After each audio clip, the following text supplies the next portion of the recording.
of mute and we can answer any questions, but sounds okay right now. And it looks like we have Secretary Dunn with us and Matthew March, one of our speakers.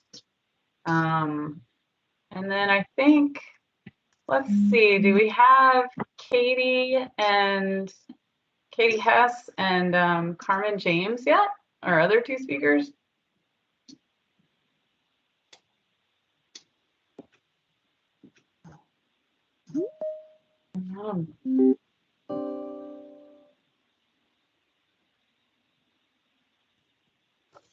Carmen's with me. Oh yeah, that's right. Thank you, Matthew. Hi, Carmen. And is Katie Hess on yet? I don't see her. But I think we can probably get started, and Katie will be joining us when she can. So maybe Secretary Dunn, did you want to say open the session?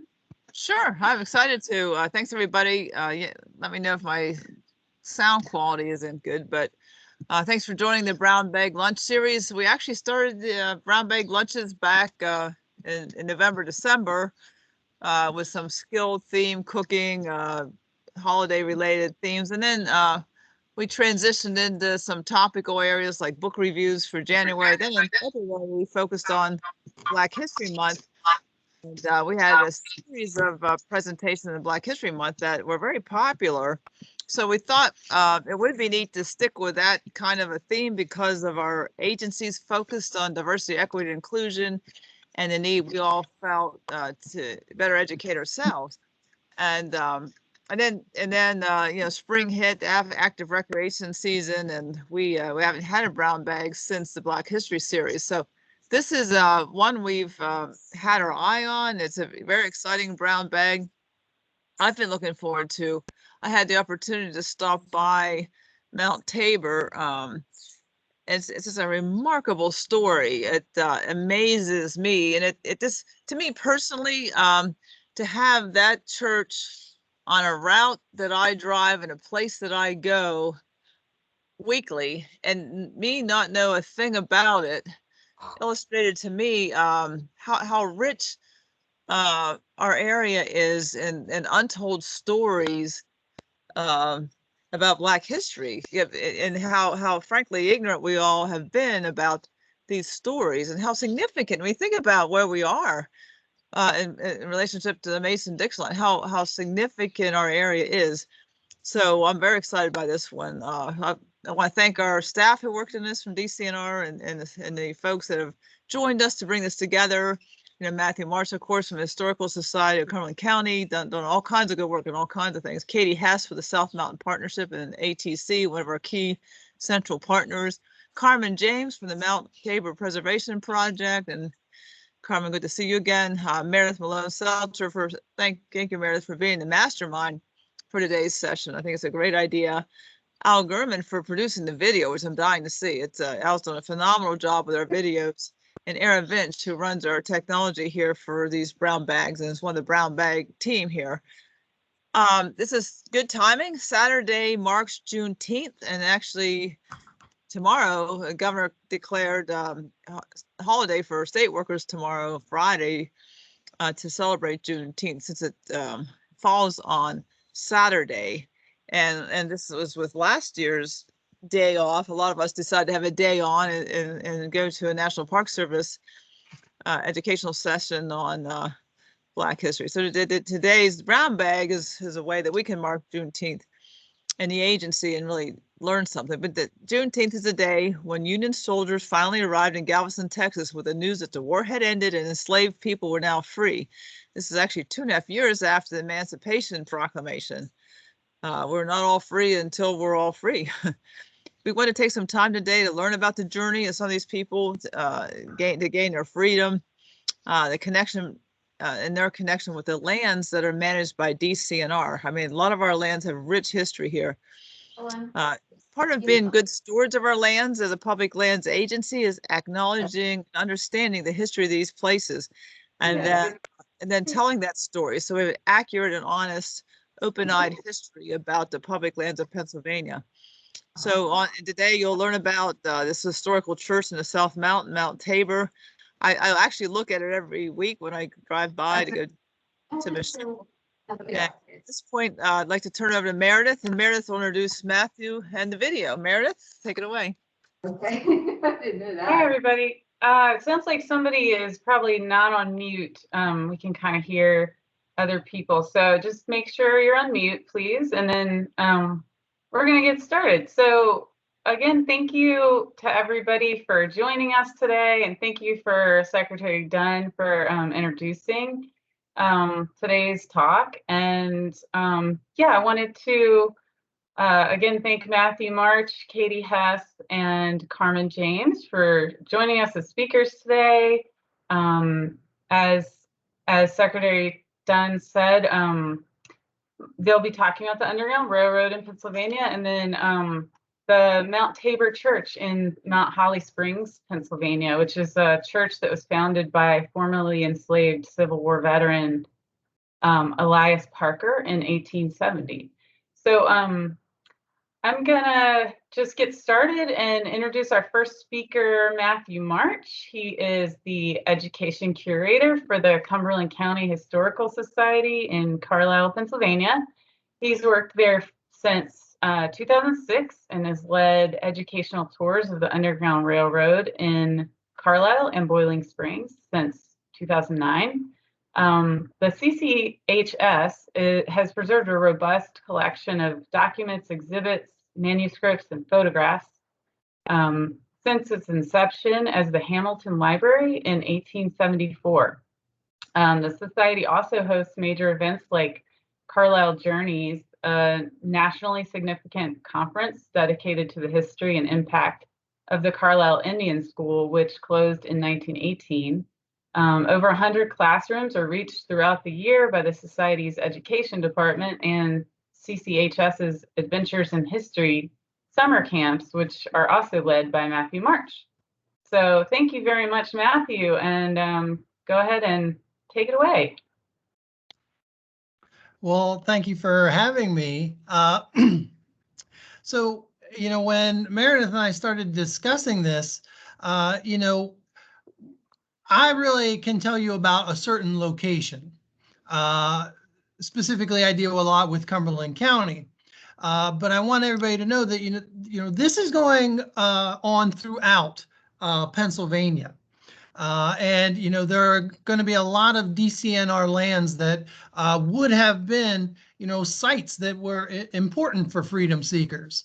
And so I can really come at it from the Cumberland County, South Central Pennsylvania perspective. Now, before we get into, Underground Railroad, you really have to kind of build up a base of your history because I am someone from Pennsylvania. I grew up here, and I work with a lot of adults that don't even know that, there were enslaved people in Pennsylvania. You kind of grow up with that, hey, we're the North, we're the good guys.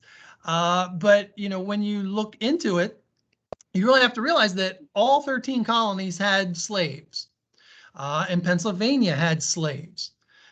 Even William Penn, who, was the founder of the Commonwealth, and this was a Commonwealth based on the ideas of personal freedoms, he held enslaved people. So Pennsylvania has a very unique and often difficult history with slavery. But from the very beginnings, there were a few people that were against it, abolitionists, people working for the emancipation of enslaved peoples. But it's not until really, the Quakers kind of get really on board. And since they were the controlling the government of Pennsylvania, we start to realize that we need to try to figure out a solution to the end of slavery in Pennsylvania. And Pennsylvania will be the first state to try to legislate away slavery. And that happens in 1780 with what was called an act for the gradual abolition of slavery. However, in doing this, they really are creating a system that could have slavery go on forever. And part of the act read, all slaves then living were to be registered. Any that weren't registered were to be manumitted. All children of slaves born after November 1st, 1780 had to be registered at birth, and then they would be freed or manumitted at age 28. However, that created the system where any children they had before they were 28 years old were to be enslaved until they were 28. And when we're looking at, the 1780s, a lot of people had most of their children before they were 28. So, this really one of those kind of feel-good legislations. We're doing something about it, but it did create a system that could have perpetuated it forever. And this is really right after the Declaration of Independence, with the lines, "We hold these truths to be self-evident that all men are created equal." As Pennsylvania starts to try to legislate away slavery, more people will start to get on board. And especially being led by the Quakers, that attitude's starting to spread. And it's becoming the movement of Pennsylvania being a state trying to get away from slavery. And we start to see the real demarcation of, the South and the North. And with Pennsylvania making laws that are giving enslaved people more personal freedoms, you really start to see a place where you could escape or freedom seekers could move to, because before, when Pennsylvania had lots of enslaved people, there was no reason to try to escape there. So you really start to see the birth of what we'll call the Underground Railroad in the 1830s, because Pennsylvania is then making these laws that is going to give people more freedoms. However, of course, it's kind of this game of cat and mouse where, the federal government's going to try to, it's kind of they're going to try to out-legislate each other on the issue of slavery. Now, for my area, South Central Pennsylvania, and the DCNR lands that I am close by, mostly Michoux State Forest, that was due to really our geography. We are in the Cumberland Valley, which is just a really small part of the Great Appalachian Valley. And, in Virginia, it's known as the Shenandoah Valley. And as long as humans have been here, they've been using that valley as a natural form of travel, natural form of migration. Humans have always known it's easier to walk in a valley than over a mountain. And being that border state now, it was just this, this likely funnel to travel to seek freedom. Now, what really plays into it for my location specifically is that on those now DCNR lands, this was a center of iron production. And these they were called iron plantations. They would have used a variety of labor. There were indentured servants, most often from Europe. There were enslaved people, and there were formerly enslaved people. So how our area really plays into it, it becomes known as the iron route, where you are going to want to go to these iron iron plantations, they were known as. So as you're crossing the border in Maryland, a lot of times you'd be met by someone on the Underground Railroad. Specifically, I can give you a name, Hiram Wirtz. He was the last known living Underground Railroad agent. And he kind of controlled a sector from right above the border of a place called Quincy to Rouserville, and then he would lead them to the Caledonia Ironworks, famous by Thaddeus Stevens, where then they would be kind of turned over to the superintendent of the ironworks. And then you have some decisions to make. And this is going to play out throughout all of the southern half of Pennsylvania, where it was very situational. If you heard that there were slave catchers in one area, well, you obviously don't want to go that way. So you had choices to make. You could follow the valley and go ironworks to ironworks. You could be led straight across what is Michoa State Forest today to other locations in Adams County. Or you could go straight north up the valley into a town that had a larger Black population like Carlisle. The reason why you're going to want to go to these iron communities was because they had Black communities around them. You're going to want to go somewhere where people understand what you have been through, that they would be willing to give you help. You have to remember, this was against federal law. So you wanted to go somewhere where people would, you know, even if it was simple as food, water, and information.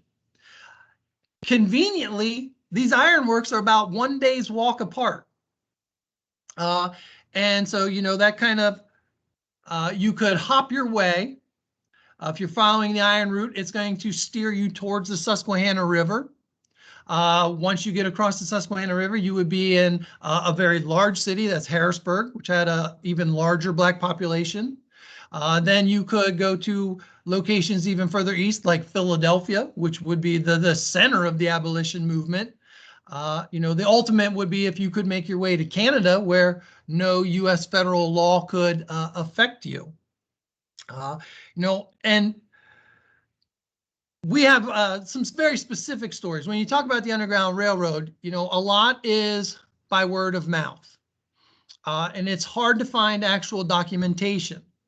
You know, this was an illegal activity. So a lot of people aren't out there bragging that they're breaking federal law. Plus, in a county like Cumberland County, which actually leaned more towards the south, you know, if you would mention that, you could be going against what your neighbors believed. And in a time when if the man who sold you your groceries wanted to cut you off, you weren't going to buy groceries. So, you know, and I'm really talking South Central Pennsylvania, you know, it's going to be different in different locations, of course. One great story that we have is here in Cumberland County is 100% documented. And the only way it becomes documented is that the person, a man named Daniel Kaufman, who was a conductor of the Boiling Spring Station, that would be right on the north side of South Mountain, right below DCNR Lands, he actually gets taken to court because he had helped 13 freedom seekers at one time escape. And this becomes a nationally famous court case. Where he is ultimately, it is upheld into a federal court, and he's ultimately found guilty. And that, to my knowledge, is the only 100% documented case in our area. You know, there are lots of written records, but, you know, we know this one for certain because we hold all the court records. And, you know, I guess I'm kind of running out of time here. I was gonna let you know you have, like, maybe if you could wrap up in a minute or two, then we can show the video and have some questions before Carmen. Okay, yeah. Thanks. Yeah, and when you know, there are good cases to be made for other stories. But we know the Kaufman story is 100% documented because he does get taken to court and he's found guilty. You know, other great ones like in Carlisle, Pennsylvania, of African-American barber named John Peck. You know, that story has been carried down. It's also been written in books, but it came from an oral tradition. And I love it because he was a barber. And, you know, barbers had cash. My barber still only deals in cash. And barbers know everybody's business in town. So he had information and money to help. Now, that story's been passed down, and of course it's been written down, but, you can't really kind of put it at 100% documented. So we put this video together to try to, inspire, not just DCNR employees to go out and actually, enjoy these places where so many of these fascinating stories have taken place. It's really hard to kind of tell you that, bring a whole story together in 10 minutes, but hopefully the video will also, inspire you. Thank you, Matthew. I think I'm just going to go ahead and share my screen and see if I can play the video for everybody. We were having a little bit of difficulty earlier with it, but let's see how.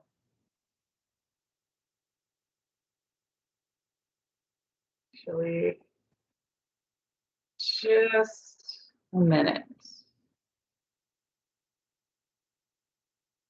I think.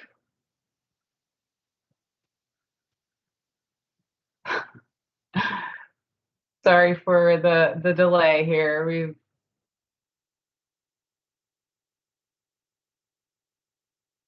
Here we go. This should do it. Can everybody see my screen? Yep.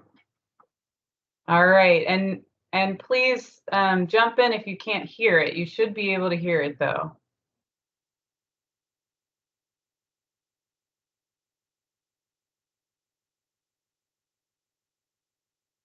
Can you hear that? No. No, cannot No. hear.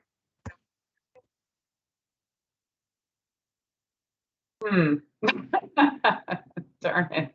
I was hoping that would work more easily. I'm not sure why you can't hear it because I did click the thing on the share screen that says to enable sound. Let me try one more time. Again, please let me know if you can't hear it. Takes a second though. How about now? We're deep in the heart of Michoa Yes. State Forest, right beside Yes. Tabor Run. And this area is an often overlooked area of importance when talking about the Underground Railroad. A lot of what's covered has to deal with, benevolent families, risking a lot to help freedom seekers with food, shelter. But what often is overlooked is the important role that the Michoa State Forest plays. This cover of mixed woods forest provided a relatively safe passageway with stops in between. It also provided ample water so that you could refresh yourself on a long journey. In Michoa State Forest, we have several locations that played vital roles in freedom seekers' ultimate goal of freedom. We're at the Caledonia Iron Works at the rebuilt furnace. This would have been freedom seekers' first real opportunity of entering the vast Michoa State Forest. Depending on the activity going on in the area, freedom seekers could go into the Cumberland Valley and make their way around the foot of Michoa Forest. We're at the ruins of the Bunker Hill Farm. This was a late 18th century farm that would have been responsible for feeding the workers at the Pine Grove Iron Furnace. Even though the exact route that people would have taken to get here from Caledonia is not well known, if you would take Route 233 and the Appalachian Trail, that is a probable estimation of the way that they would have traveled to get to their next destination. We're at the Pine Grove Furnace Stack inside of Michoa State Forest.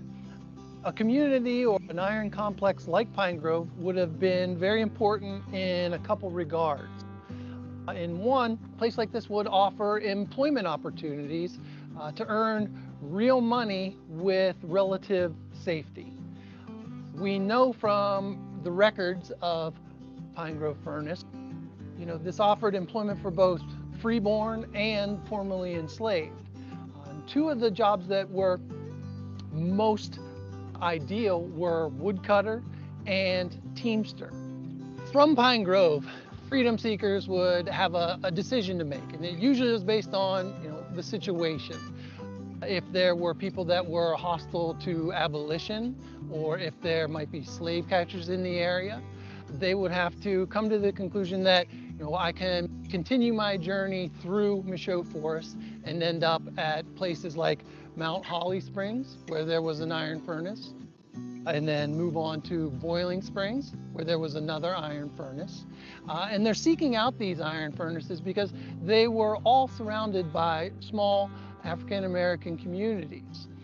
If the situation dictated that you could not go that way, they might decide to go directly north through the valley, stopping in a larger town, Carlisle, which also had Underground Railroad conductors that would aid you on your journey to freedom.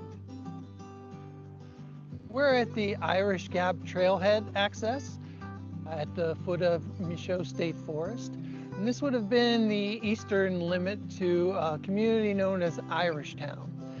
It is remarkable in that it is one of several African American communities that popped up right around the time of the Civil War.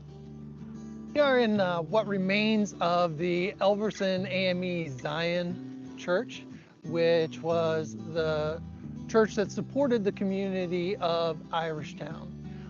These are the graves remaining. What's notable is that we have a marker, a memorial to some of the Civil War veterans that are buried here. This community was established after local iron furnace, the Cumberland furnace, ceased iron production. And it's believed that a man named John Sampson was the creator of this little hamlet, where about 10 houses, and then eventually the church and cemetery were located. And this community lasted from right around the Civil War, about 1858 until the 1930s. Most of the time when we come to the Pennsylvania State Forest, we're here to immerse ourselves in the natural beauty surrounding us. But if we take a deeper look, we can see the historical impacts that these sites have on us. And when we specifically look at a place like Michoa State Forest, we can see that it has a very rich, important history when it comes to the role that the Underground Railroad played for freedom seekers.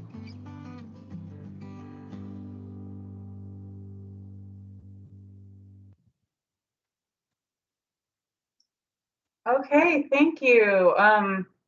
That was a great job that you did, Matthew and Al and Al Germann, and shooting that and editing. So thank you so much. And I want to let everybody know that that is, I believe that's going to be available on YouTube, on the DCNR YouTube channel at some point. So we'll let everybody know when that's available. But we have a few minutes here for questions before we move on to our next subject. And then we'll also have more time at the end to ask questions of all of our speakers. But if you have a question you wanted to put in the chat box or just unmute yourself, go right ahead.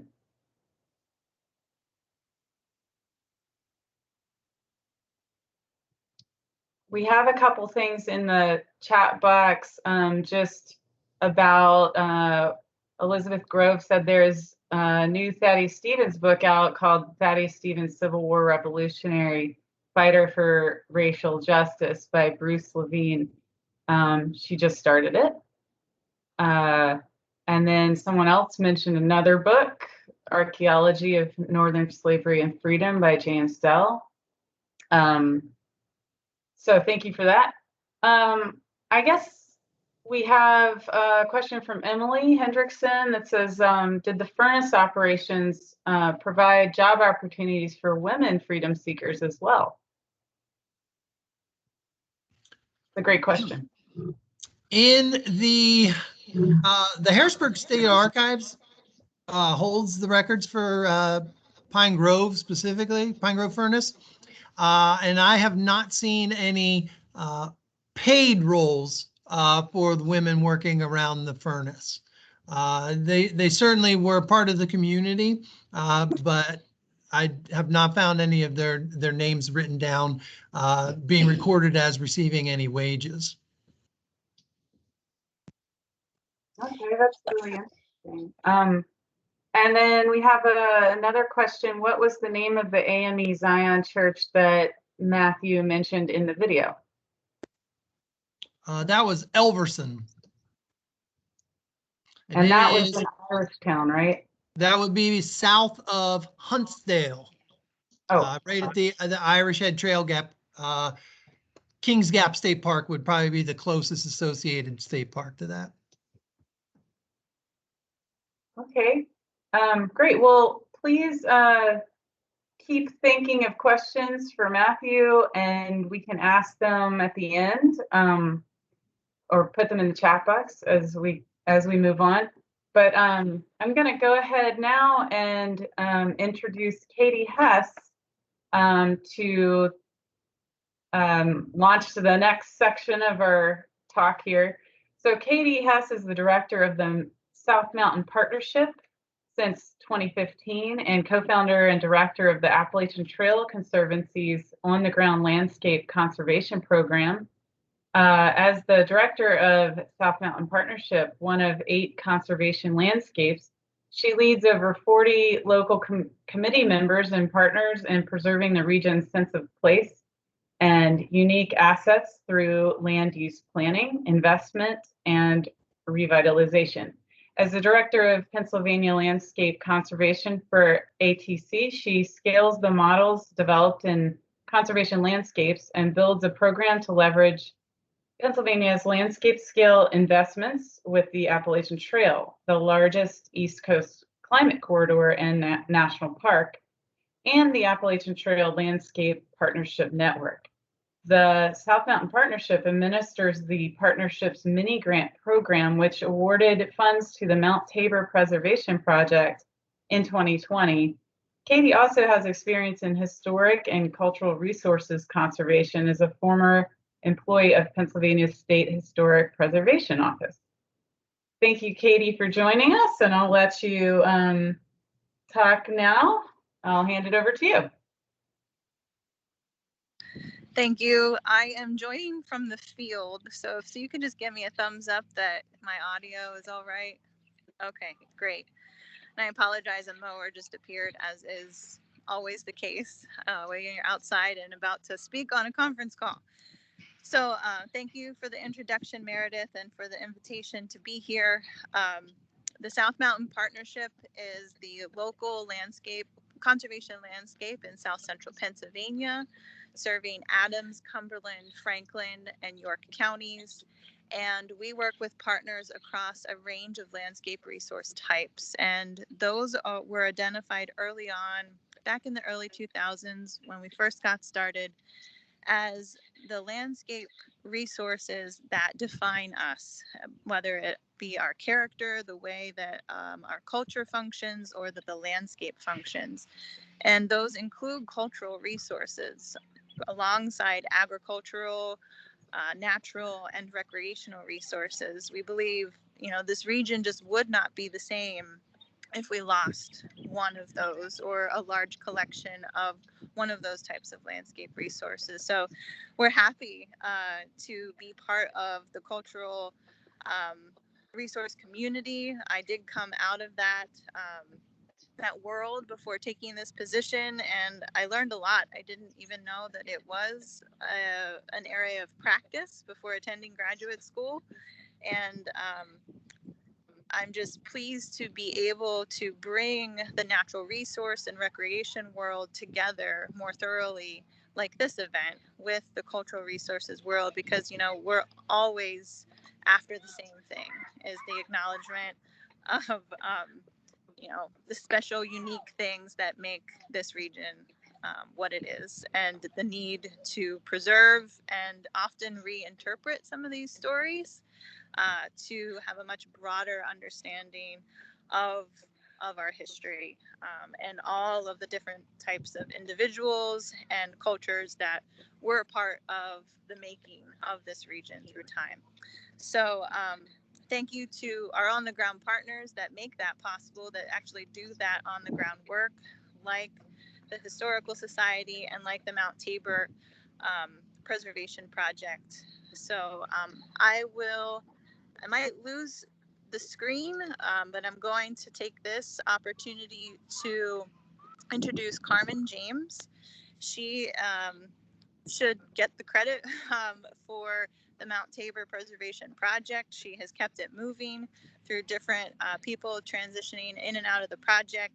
And it's been a pleasure to learn from her over the last couple of years as she's taught me about this project. So Carmen was born in Carlisle and raised in Mount Holly Springs. And after beginning her banking career in Philadelphia as a teller in 1972, she retired in 2005 with the corporate title of Senior Vice President. After returning to Mount Holly Springs, Carmen and her husband, Edward, built the retirement home next to the home she grew up in. This is the Redmont family home, and it was purchased in 1951, having been built circa 1878, and it was listed on the Cumberland County Register of Historic Places in 2018. Carmen loves working in her yard and her flower gardens. She is a very active member of the Mount Tabor Preservation Project, having attended Mount Tabor Church as a child. Carmen is also a board member of the Cumberland County Historical Society and the Amelia S. Given Library in Mount Holly Springs. Okay, so, oops, sorry. Trying to get back to my screen here. Okay, Carmen, I'm going to hand it off to you and try to mute myself. All right. Thank you, Katie. And thank you, everyone, for bringing your brown bag lunch and listening to the story of Mount Tabor. There's nothing I love more than talking about Mount Tabor. Every time we're in a group of people, we laugh and say the story always comes back to Mount Tabor. We have been lucky. We have received grants from South Mountain Partnership, South Mountain Mini Grant. We've also received a grant from DCNR, and it's humbling to know that we're on our road to preserving the Mount Tabor Church. I'd like to tell you a little bit about Mount Tabor, and I'd also like to tell you about Elias Van Buren Parker, who stories, as Matthew mentioned, a lot of the history that we have are stories. They aren't necessarily documented. And Elias Van Buren Parker's story comes down through his family, is that he was formerly enslaved and he fought in the Civil War. After the Civil War and the death of his first wife, he walked over the South Mountain into Mount Holly Springs with his aunt, Ethel, who carried in her apron sprigs of lilac bushes. And we still have those lilac bushes. They're not as hardy as they were when I was growing up, but we still have them. And we do a lot with symbolism based on our stories. And by the cemetery that is located near the church, we've planted lilac trees in the memory of the Gumby family, which was part of Elias Parker's family. And also the other people that are buried in the cemetery on Cedar Street. To give you some information quickly about the church, it is the oldest log constructed AME Zion church in Cumberland County. It's pine logs and pine cladding. It's one story of logs and then the half story is stick. It went into, Elias Parker built it approximately circa 1870. It's just on the land that was purchased for $17 from the farmer that owned it. We're in the process of trying to get land on either side to protect our borders. One side is owned by a descendant, the other side is owned by the electric company. We've learned to be very patient. Patience is a virtue. That's what Miss Gumby always told me. And that's Elias Parker's daughter. She always said patience is a virtue, Carmen. And that's something I'm still working on at 72. But Elias was as I said, walked over the mountain. He was married Lucinda Johnson, who then became a Parker, and he raised his family on Mountain Street. His trade was a carpenter and mason, but we are told that he was able to read and write, which was something that was unusual, being a former slave. But as a former slave, he was the coachman for a doctor, and so he was required to know how to read maps and signs, because when the doctor was coming home after a long day, he would be sleeping and they needed to get home. So it was required for Elias to know how to get back home at the end of a long night. So that's the story that that's been handed down through the family. So Elias is responsible for building the church. Our foundation is South Mountain. And I say this all the time, the foundation of the church is South Mountain stone. We have an abundance of it. We're blessed with South Mountain stone. And the church was the foundation of the neighborhood. And the stone is the foundation of the church. And the first part of our phase of restoring the church will be working on that foundation. We also have something that we're very proud of. Elias was a USCT, United States Colored Troop veteran from being in the Civil War. And we also have another person that's buried in our cemetery, Richard Jordan. And we only have stories for a lot of our people, but Richard Jordan, we do have a story that he was brought to Gettysburg by his owner, who was a Confederate officer. During the Battle of Gettysburg, he managed to escape and he found his way to Holly. To me, that's a whole nother story how he found his way to Mount Holly Springs. He joined the Union Army in Chambersburg. He fought in the Union for the Civil War. He fought in the Civil War, was honorably discharged, came back to Mount Holly, was a team master at the paper mill. And we're assuming it's the paper mill that's at the end of Mountain Street that's still in business today. And he raised his family in Mount Holly. He was a proud member of the GAR, and he was also an active member of the Mount Tabor Church. We have a website and a Facebook link. We talked about Juneteenth. If you go to our Facebook link, we have a partial reading of the proclamation that was done in Galveston. You'll be able to hear that. And we also did the bio of each 7 USCT veterans that are buried there. So I encourage you for the Juneteenth celebration, we have the proclamation and we give you information about our veterans. There's also, I wanted to let you know that there is a Juneteenth celebration at 149 West Penn Street at Hope Station from 1 to 3 on Saturday, and Mount Tabor will have a table there. I could go on, but we don't have unlimited time, so I'll turn it back over and I can take questions along with Andrew, Matthew. I keep calling you Andrew. I don't know why.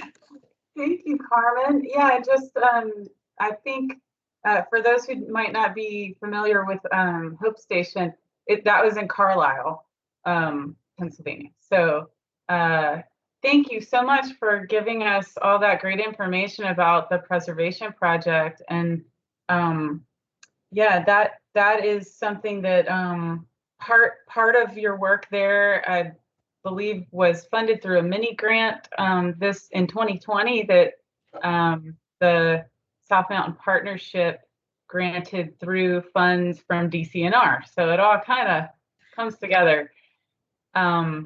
Yeah, and so we did have, let's see, we had a question in the chat box, I think from Matthew's presentation, and it's just, were there any former slaves working at the ironworks when the South came through in 1863, and what became of them? I don't know of any specifics. I do know that they knew the Confederates were coming, and they knew the Confederates were looking for abolitionists like Thaddeus Stevens. One of the best parts about Michoa is that it afforded you, you could go hide in the middle of nowhere in the woods. So as they realize the Confederates are coming, you don't want to be there when they show up. So when the Confederates also arrive, they destroy all the records. So we don't have written records from Caledonia. And even in the video, we had to shoot beside the rebuilt furnace because they destroyed the original as a way to, have Thaddeus Stevens pay a price for his abolitionist activities. Okay, thank you.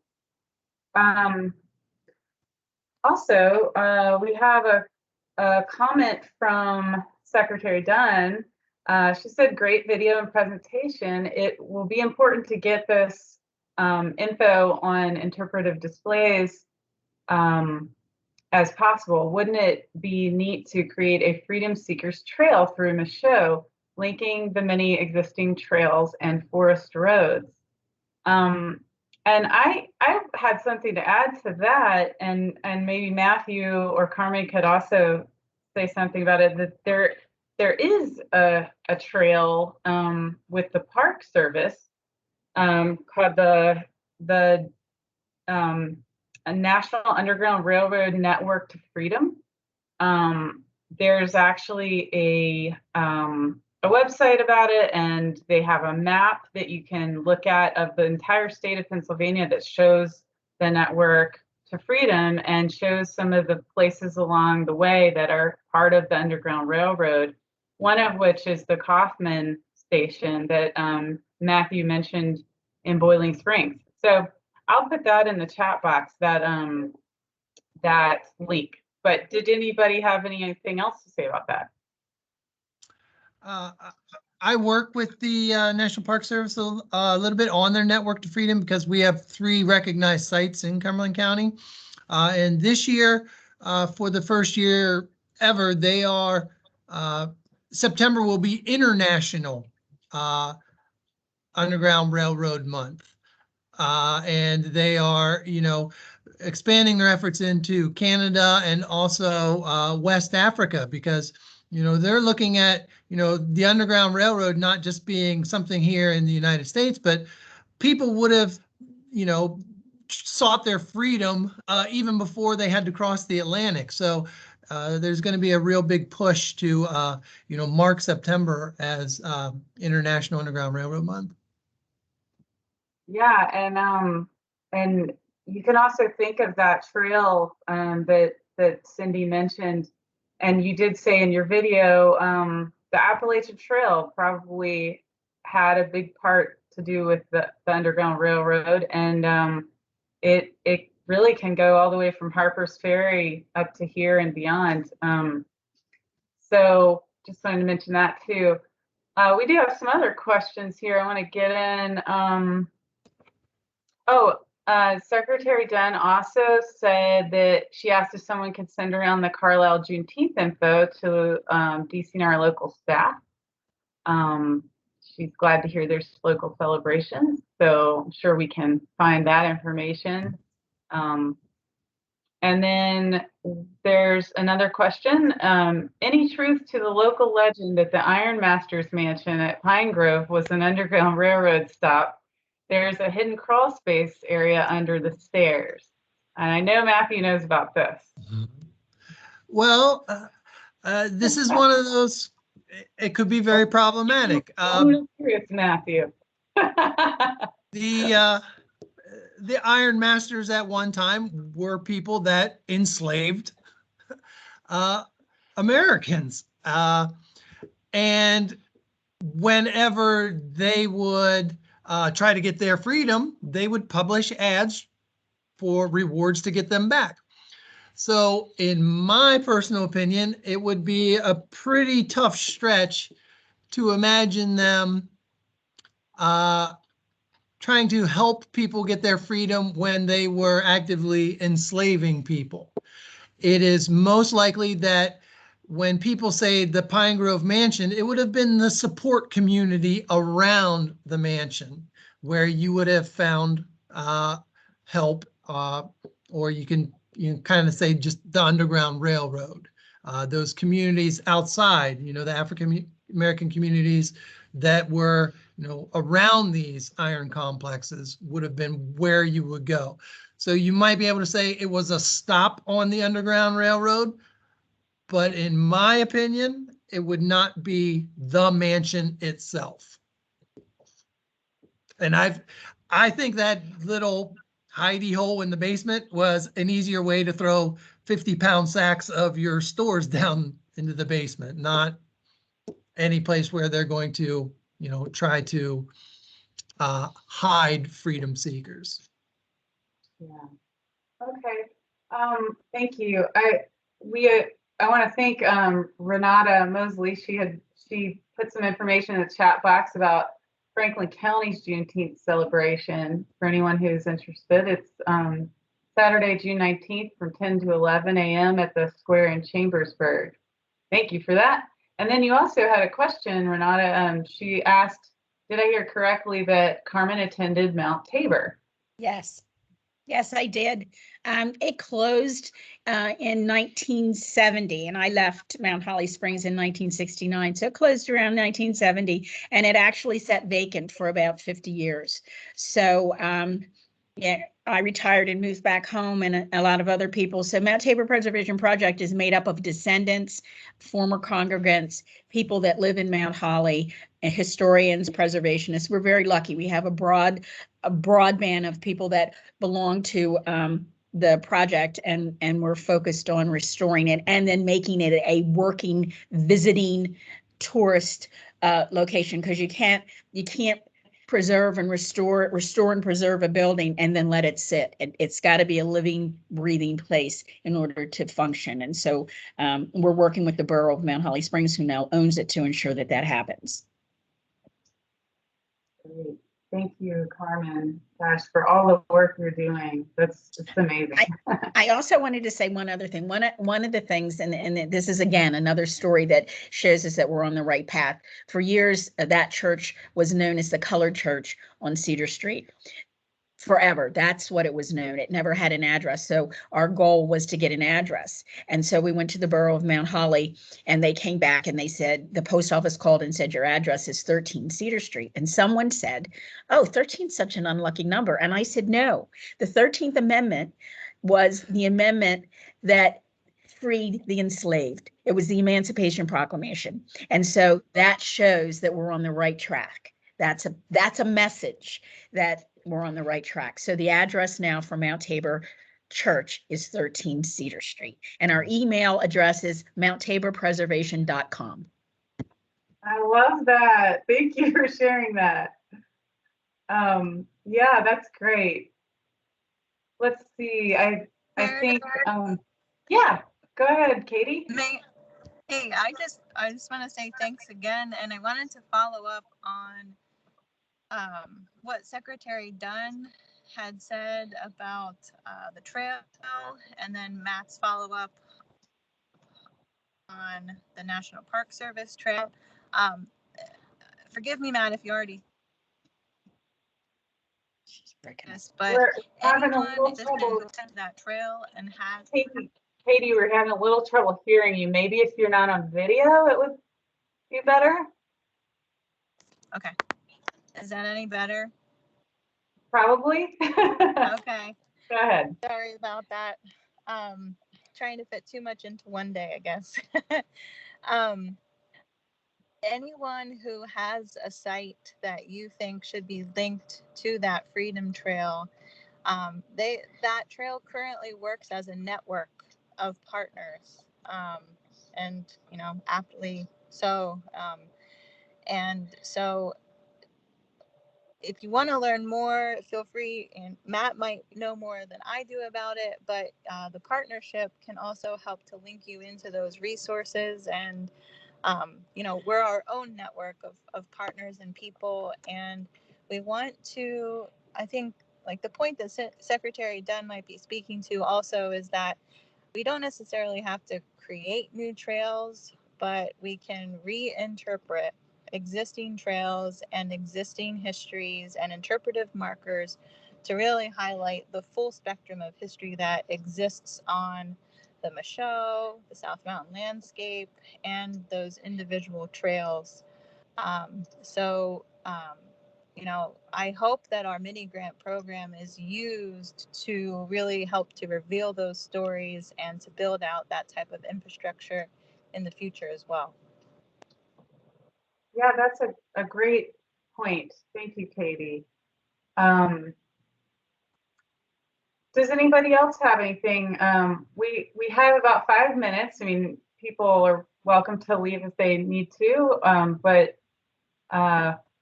I could ask one more question, but I want to wait and see if anybody else has anything.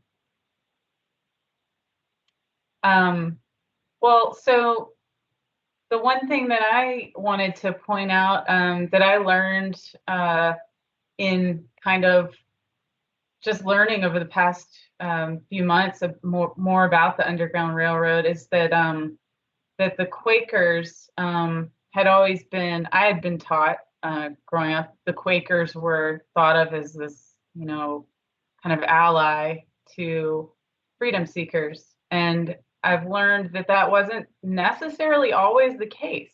So it's another example of just like relearning the correct history that sometimes we weren't taught. I don't know if Matthew wants to say anything else about that. Well, you know, in history, we really can't have absolutes. And, you know, you can't say all Quakers did this or all Quakers did that, but for a lot, it was an evolution, you know, progress was made. Things did change, and you know, it took decades. It took a long time. And like I mentioned earlier, even William Penn, you know, he founded this Commonwealth on the idea of personal liberties, but only for some. And it took a while for that, you know, for that to change for everyone. Yeah, that's a good point. Thank you. Someone asked what was the name of the video shown earlier because they missed it and they like to see it later. It's not on YouTube yet, but it will be. I think it will be on the DCNR YouTube channel. So you should be able to probably search YouTube DCNR Underground Railroad and find it eventually. But I think that we can find a way to send that information out when it's posted, because we would like everybody to be able to see it. And this has also been recorded, so you can share it with anyone who might want to watch that later, or watch this whole thing later. So we have 3 minutes to go. So I think unless there's anything else anybody wanted to say, we did have some other things people put in the chat box, just other information if you wanted to look at that later about the Quaker evolution. And I mean, I think this topic of evolution is kind of a good one to end on. You know, we've got our first state holiday for Juneteenth for Pennsylvania coming up tomorrow, and it might become a federal holiday. I think it, does anybody know? Last I heard, Biden signed off on it, so I think it might technically be a federal holiday now too. So that, in my opinion, that's evolution, and I hope that we will continue to evolve as a society and learn correct history and move forward. And I hope this helped everybody to do that in some way. And again, thank you so much to Matthew and Carmen and Katie and Cindy Dunn and all of DCNR for allowing this opportunity to talk about this. Cindy, did you want to say something? No, I'm just saying, you know, as the state government, we have an obligation to all citizens and to tell these stories, and we take it very seriously. And I think I really applaud this brown bag today, but also the other efforts underway by our committee and some of our interpretive efforts to really pull out those correct stories and tell them. Big job, long way to go. But as a Commonwealth agency, it's our absolute obligation, and you know, we'll we take it very seriously and look forward to that journey. Thank you. Okay, thank you so much, everybody. And everybody have a good Juneteenth holiday, and hope to see you again soon. Thank you. Thank you. Okay, bye. Thanks.